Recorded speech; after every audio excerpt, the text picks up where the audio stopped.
morning, everyone. My name's Grayson, and for those of you who know me really well, you probably know that I'm a black and white person. Like, for me, whether it's my wiring or how I was raised or my Enneagram or my temperament, for whatever reason, it's just hard for me to see the gray in things. It's hard for me to not see things in black and white. And when I think of like black and white, thinking like, what for me, like things are right and wrong. There's things that are very clearly good and bad. I look out in the world and I see justice and injustice. But with this way that I see the world, there's this dangerous word that tends to creep up into my mind very, very frequently, and it's this: deserve. Like this has always been a part of who I am. I think I deserve this. Like even going back to when I was a kid, like I would get good grades and I would do my chores and I would listen to my parents for the most part. They're sitting over there. So obviously I wasn't perfect, but I was a pretty good kid. Like I deserve just an awesome Christmas. I deserve that. I earned that. That was all me. I remember I was on this traveling soccer team, Fairborn Skyhawks, and I wasn't the most naturally gifted player. The Harris men are not blessed with speed, unfortunately, but I worked really hard and I communicated with my teammates. I was always in the right positions. I worked really hard to be on that team, and then when that team merged with another team, and I thought I deserved to be on it because of me just being a good teammate, willing to play the positions that no one else wanted to play, willing to communicate and always run the laps. I thought I deserved to make that team, but I didn't make it. And then this really was driven home for me when I was in 8th grade. Now, my 8th grade year, I was a little bit of an overachiever. I didn't get anything less than 100% on an assignment, which you might be like, wow, try hard much? Yes, and I poured my heart and soul. I was respectful to my teachers. I listened to them all the time. I made sure that like I was leading my classmates to also be respectful of the teachers. I had teachers tell me, "You're the best student I've ever had, Grayson." And there at the honors night, at the end of the school year, it finally happened. I was recognized as one of the outstanding students, and I won the Outstanding Student Award in 8th grade, and I couldn't have been prouder. I was so excited, and then until they're like, and there's this other award that comes with a college scholarship. And I was like, oh, I've got that one too. Like, this is in the bag. And they announced it, and it wasn't me. And I had teachers coming up to me afterwards, "Grayson, we don't know how you didn't get that scholarship. We thought you deserved it." But I didn't get it. And it was there that I really realized that the word deserved, and in the real world, that the word deserve kind of just gets thrown out the window in a broken and sinful world. And we all experience this.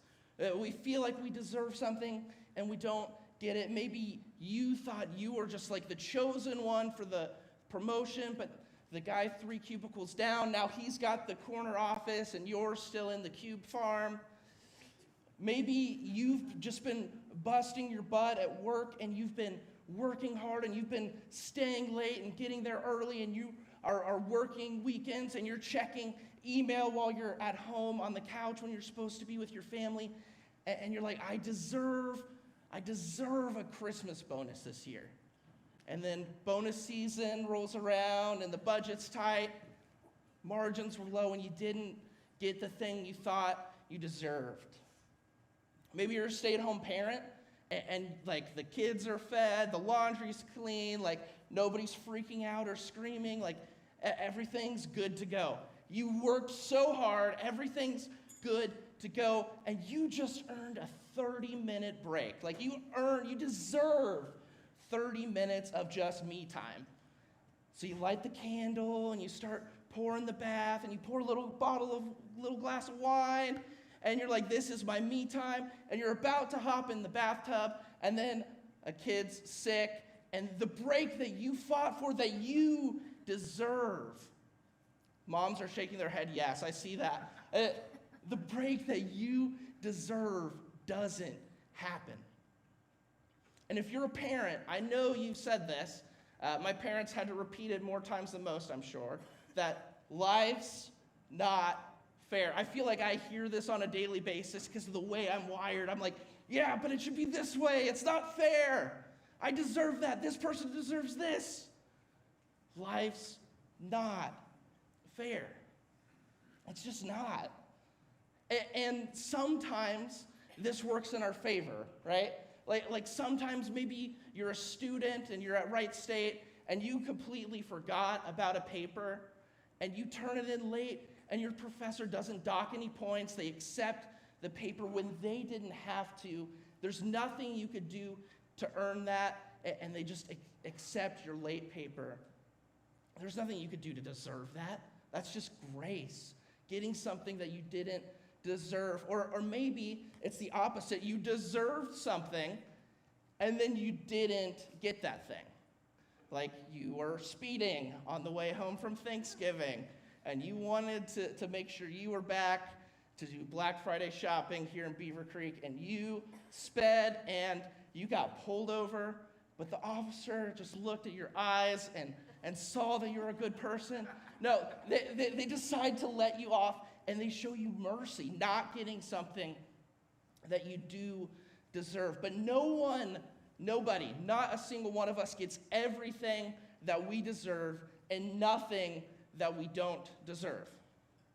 Not a single one of us. Even God. Today we're wrapping up our series called What's in a Name, and today we're talking about the name of God, El Elyon. El Elyon, and this comes from two Hebrew words. First, El, which just means God. Think Elohim from the first week of this series. That's the plural version of the word El. And then Elyon, which means Most High. So El Elyon, Most High, God Most High. That's the name of God that we're talking about today. And we intentionally saved this name for last because all 7 names that we've talked about up to this point point to the fact that God is Most High. How can we call God Most High? Because of who he is and what he's done. All 7 names that we've talked about point to his character, who God is at his very core. And we can call God Most High because of those things. We can call him Most High because he deserves it. We started off this series talking about God as Elohim. Matt got up here and talked about how Elohim's actually a plural word, and this points to the fact that God is triune, that God has eternally existed as one God, but 3 distinct and equal persons, the Father, the Son, and the Holy Spirit, and that God was before everything and created everything. From there, I got up and I talked about how God's personal name, the name that he gave for Israel to call him from generation to generation, is Yahweh. Yahweh, or Jehovah. And this name literally means I am who I am, or I will be who I will be. And this is a verb of existence. This points to the fact that God has always been, that he always will be, and that he's a personal God for us. Then in week 3, Greg talked about God's name being Adonai, which means Lord or Master, and how we could trust God to lead us in our lives, that we could trust him to provide direction for us. Then we talked about the name Jireh, and this means that God is provider, Jehovah Jireh, and we could trust God to provide for us. And it's really hard to trust that sometimes, but we trust that he is Jireh. And then we talked about one of my favorite names, my favorite week of this series, Jehovah Rapha. That God, that the Lord is a healer. That he could take our past and present and future circumstances and he could heal those. And he can take what we've been through and turn it for his good. Then a couple weeks ago, Matt talked about a really unique name of God, Jehovah Nissi, that God is our banner. And he talked about how Jesus has already won the victory. And we can look to Jesus and we can be victorious because he was victorious over sin and death. He is our banner. And then last week, Greg talked about El Roi. Now, I definitely thought this was Elroy. Just looking at the teaching team board for like 12 weeks, I was saying Elroy in my head. I was wrong. And but El Roi, the God who sees. And Greg talked about how he sees us right where we are. That he's seen us in the past and he sees us in the circumstances that we're in right this second. And today we're talking about God Most High, about El Elyon. And we could have kept this series going a lot longer. Like, there are many, many more names for God, but we wanted to focus on these 8. And we saved El Elyon for last because of all of these things we're building up to God being Most High. He deserves this name. He's always been. He's personal to us. He leads us. He provides for us. He heals our circumstances. He's secured our victory. He sees us right where we are. He is Most High. And the very first place that we see this is in Genesis chapter 14. And you may have noticed in this series that we're turning to the book of Genesis or Exodus a lot, and that's because when we want to find out the meaning or of a word or a name, it's often helpful to look at where it's first used. And this is where El Elyon is first used in the Old Testament. And this is a really interesting piece of scripture. A little bit of context going into this. God chooses a man named Abram. Most of us probably know him as Abraham. Same dude. God changes his name. And he chooses to bless the world through this one man. And he decides to leave the land he was in to the land that God provided for him. And God's like, I will provide you a people, and I will provide you a land, and I will bless the world through you. So Abraham does that. Abram does that. And he brings along his nephew, Lot. Now, Lot didn't settle with Abram. He settled in between Sodom and Gomorrah, 2 cities in the land of Canaan. And chapter 14 starts off by talking about these 4 kings led by a guy named Kedor Laomer. Say that one 5 times fast. I definitely had to sound it out like a kindergartner. But 4 kings led by Kedor Laomer, and they wage war against these 5 kings from the land of Canaan.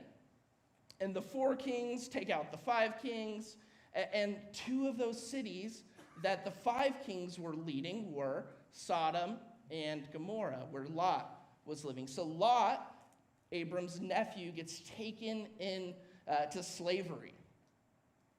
And someone sneaks out. They're able to escape from the carnage, and they let Abram know, hey, your nephew is taken captive. So Abram gathers up a small band of men. He goes out to war against the odds. God delivers these 4 kings into Abram's hand. And with the victory came the spoils, like a lot of spoils. The spoils of 9 kings. I don't know about you, but I would just settle for the spoil of 1 king.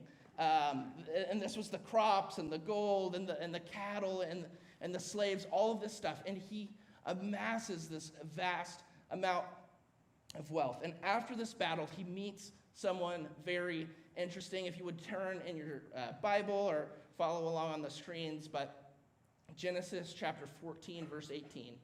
And it's here where Abram meets someone very interesting. Then Melchizedek, king of Salem, brought out bread and wine. And you might be like, okay, who's Melchizedek? You didn't talk about this guy. This is the first place where Melchizedek is mentioned. And it's the only place where he's mentioned except for the book of Hebrews and once in the book of Psalms. And you're like, okay, who's this mysterious Melchizedek person? Well, his name, the name Melchizedek, means the king of righteousness. And it says that he was the king of Salem. This is, Salem was Jerusalem before Jerusalem was Jerusalem. And the word Salem comes from the Hebrew word for peace, which means shalom. The Hebrew word for peace is shalom. So not only is Melchizedek the king of righteousness, he's also the king of peace. And you might be asking, okay, well, who is this king of righteousness? Who is this king of peace? And the short answer is, I think most likely that this is probably a pre-incarnate Jesus. And there's a lot of debate on this from like biblical scholars. I had multiple professors in school tell me different things about how they interpreted this verse. But from my understanding and my research, the best answer I could give y'all today is that this is a pre-incarnate Jesus. And the reason I came to that decision is because of what it says in the book of Hebrews. It says that, this is referring to Melchizedek, that he is without father or mother, meaning that he wasn't created, that he's without genealogy, meaning there wasn't someone that came before him, that he was without beginning of days or end of life, meaning that he's eternal, that he was resembling the Son of God, the name that Jesus gave and used for himself, the Son of God or the Son of Man, and that he remains a priest forever. So because of how the New Testament interacts with this character, I believe that Melchizedek is a theophany or Christophany. And Greg introduced these terms to us last week. A Christophany is a pre-incarnate Jesus physically or visibly interacting with people in the physical world. So as we go into this story, when I read Melchizedek, think Jesus before the Christmas story, but before he became a baby and took on our flesh, but Jesus all the same. So this is Jesus himself interacting with Abram. Pick up with me in verse 14. Then Melchizedek, king of Salem, brought out bread and wine, and he was a priest of El Elyon. He was a priest of God Most High. And he blessed Abram, saying, "Blessed be Abram by El Elyon, blessed be Abram by God Most High, creator of heaven and earth. And praise be to El Elyon, praise be to God Most High, who delivered your enemies into your hand." And then Abram gave him a tenth of everything. God Most High blessed Abram. Not only was he victorious against all odds, not only did he get his nephew back, not only did he get the spoils of 9 kings, not only did God bring him a meal of bread and wine, but God chooses to bless him again on top of all of that. And blessing is one of the major themes in the entire book of Genesis.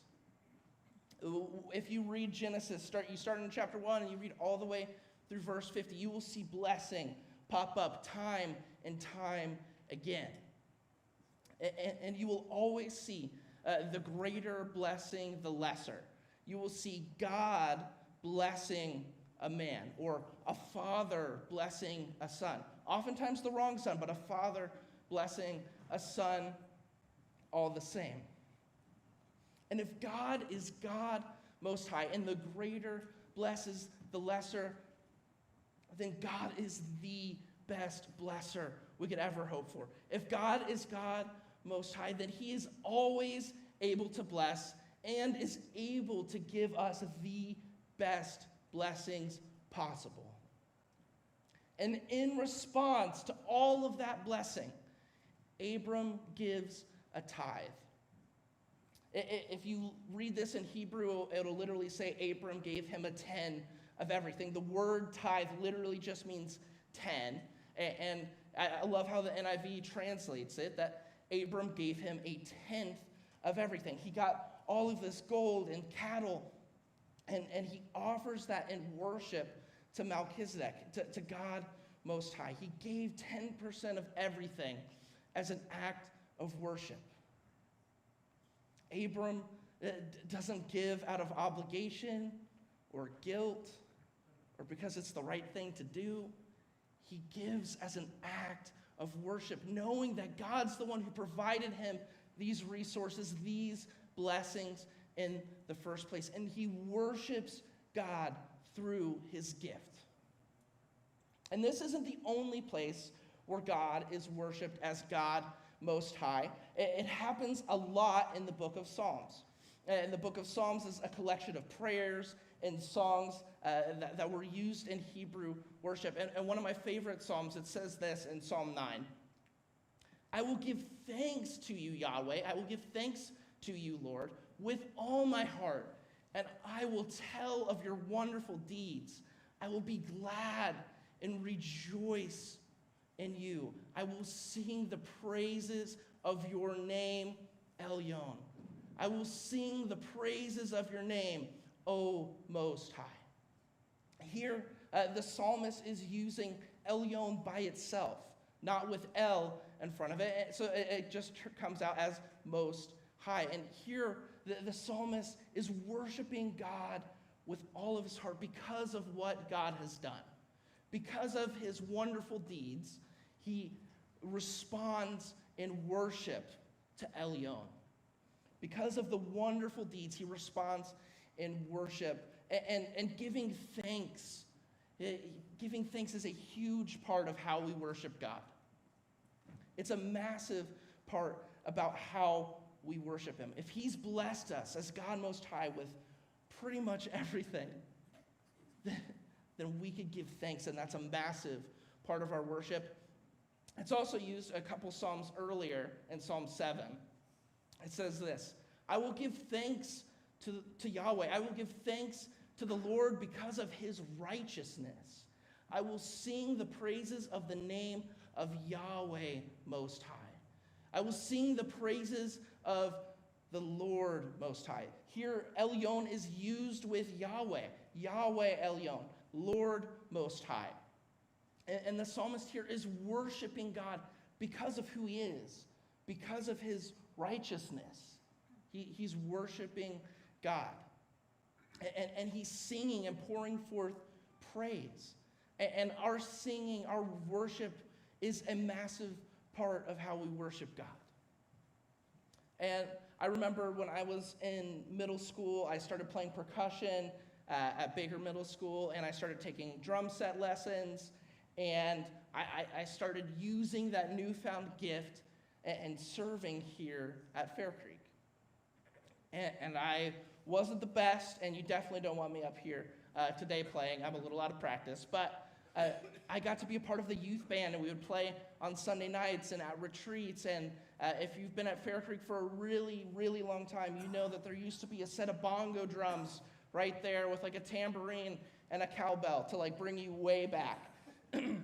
Personally, I think we need to bring the cowbell back, but I got to be a part of that team, and I realized that it wasn't about keeping the tempo. It wasn't about playing the right notes at the right time. It was about creating an environment where we can worship God together, where we can declare who he is and what he's done and worship God as God Most High. And worship is not just an Old Testament idea. It's throughout the whole of Scripture. I love what Paul says about it in Romans chapter 12. He says, therefore, I urge you, brothers and sisters, in view of God's mercy, to offer your bodies as a living sacrifice, holy and pleasing to God. This is your true and proper worship. I love how he really prefaces the 11 chapters before this, and he sums it up in this one word, mercy. Paul sums that up here with the word mercy, not getting what we do deserve. Instead of wrath, we get love. Instead of judgment, we get forgiveness, something we could never earn. So in light of God's mercy, the love and grace and mercy he showed to us, we're to offer our bodies as a living sacrifice. And I think of the old covenant here. In the old covenant, they would have to bring an animal, and they would have to sacrifice it. And it was bloody, it was gory, and he's saying, no, you don't have to die or be killed in order to worship God. You're a living sacrifice. It's not a one-time act of worship. It's a continual lifestyle of worship, of sacrifice. And this word here, true and proper, this could be translated as your reasonable act of worship. So in light of God's mercy, you offer yourself as a living sacrifice because this is your reasonable or your logical act of worship. But to understand this fully, we really need to understand what sacrifice is and what worship is. A quick word on each. First, sacrifice. Trusty Google says that sacrifice is an act of giving up something valued for the sake of something else, regarded as more important or worthy. Or, as I kind of define it, to give of who you are and what you have. To give of who you are and what you have. And our sacrifice is loving. Maybe when you think sacrifice, you think of the afternoon on a Saturday, you sacrifice to go and help someone. Maybe an older family member or a neighbor or someone, they needed help with a project, and you sacrifice your whole afternoon to help them with that thing that takes way longer than it should. That's sacrifice. Maybe you're a parent and you've got little kids at home, and it's not your turn to wake up and take care of the baby, but you sacrifice your sleep because you value and put more worth on the sleep of your partner, and you get up and you take the baby. You sacrifice for that. I think one of the biggest examples in our culture, at least for me, is in war movies. I love war movies. I don't know if it's just because of dude, but I've always kind of connected with them. I'm like, yeah. And there's this major theme in war movies where a hero does something to save the lives of his brothers. The hero will run off and cause a diversion, and it cost him everything, but his friends get to go on. And I know we have people in this room that are here today because of heroes like that, so I don't want to take that lightly. But we have, this connects so deeply with me. I imagine it connects so deeply with some of you. I think the reason that sacrifice connects deep in our core is because Jesus sacrificed himself for us. He didn't deserve to be crucified and killed. He was perfect. He was blameless. He didn't do anything wrong. He didn't deserve that. But he did that anyway so that we can have a relationship with him, that we could be called his friends. More than that, we could be called his brothers and sisters, that we could be adopted into the family of God as sons and daughters. So that's sacrifice. Second, worship. The word worship, our English word, comes from the Old English word worthship. Worthship. And I really define it as ascribing worth to God because of who he is or what he's done, or as the late Tim Keller put it, to see what God is worth and then to give him what he's worth. To see what God is worth and then to give him what he's worth. And our worship is not limited to our singing and our praise. Our worship is not limited to our giving. Our worship is not limited to thanking God for all of the blessings in our life. Our worship is to be sacrifice. Our reasonable act of worship is sacrifice in light of everything God has done for us. So, if God is God Most High, if God is El Elyon, then what does your reasonable act of worship look like? What does your living sacrifice look like? I think it looks like we worship God with our whole lives. You worship God with your whole life. And there's a few different aspects of this. First, you worship God with what you have. One major aspect of this is our finances. We saw Abram get all of this wealth, and then he gives 10% as an act of worship. Giving is not a way to get ahead or to earn more of God's love. We don't give so we can get the winning Mega Millions ticket. That's not how it works. But we give as worship because our giving is worship. Another huge resource that we have is our time. And how you spend your time is how you spend your life.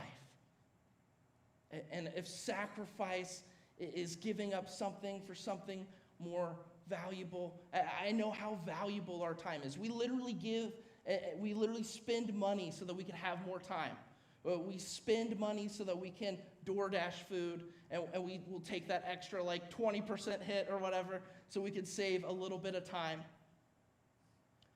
So I know how valuable our time is, but what if you were pouring out your time for things of eternal significance and eternal impact? What if you were pouring out your time loving the people in this room, in this church, and loving your neighbors well? What if your life was characterized by service, by pouring out your time to bless others and to show love to others? Because our serving is our worship. So are you generous with your time? And being generous with our time goes right along with the next point, which is to worship God with who you are. You take the time that he's giving you with the gifts that he's given you, and you're able to make a massive impact.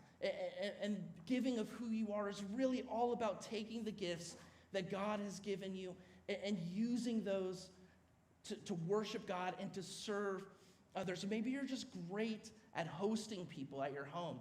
Then you should practice hospitality and invite people who are far from Jesus into your home and share a meal with them and show them what God's love is like.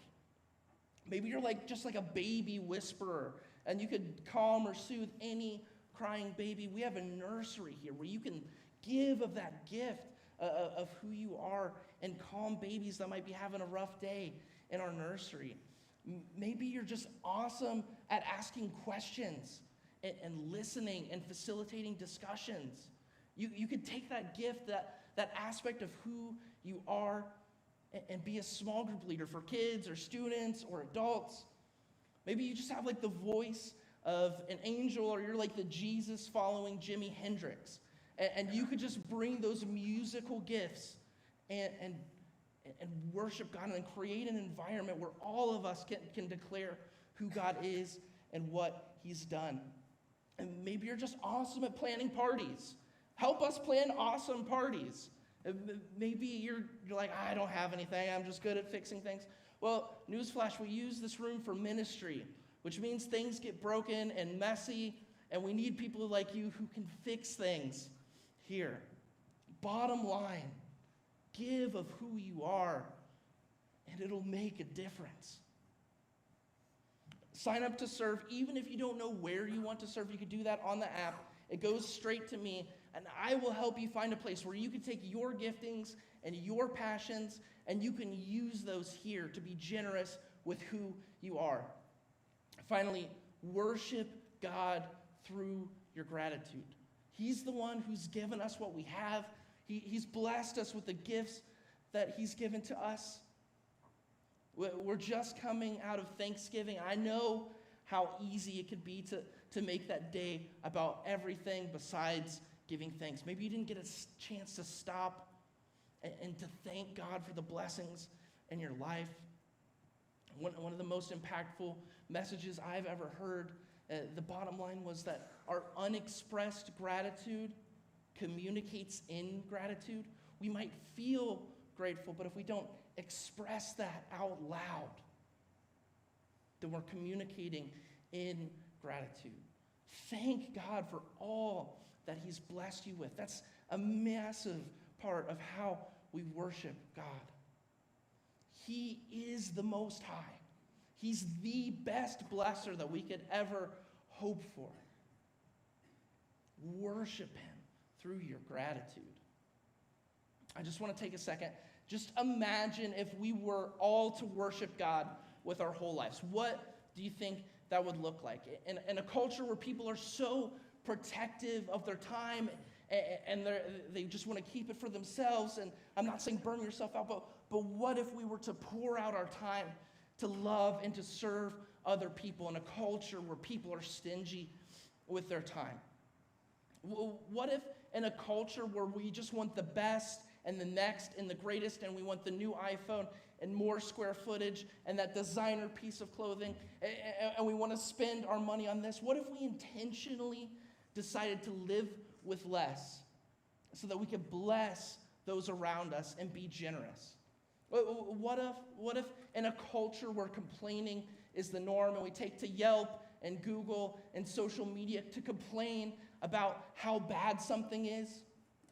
What if instead of that, every day felt like Thanksgiving?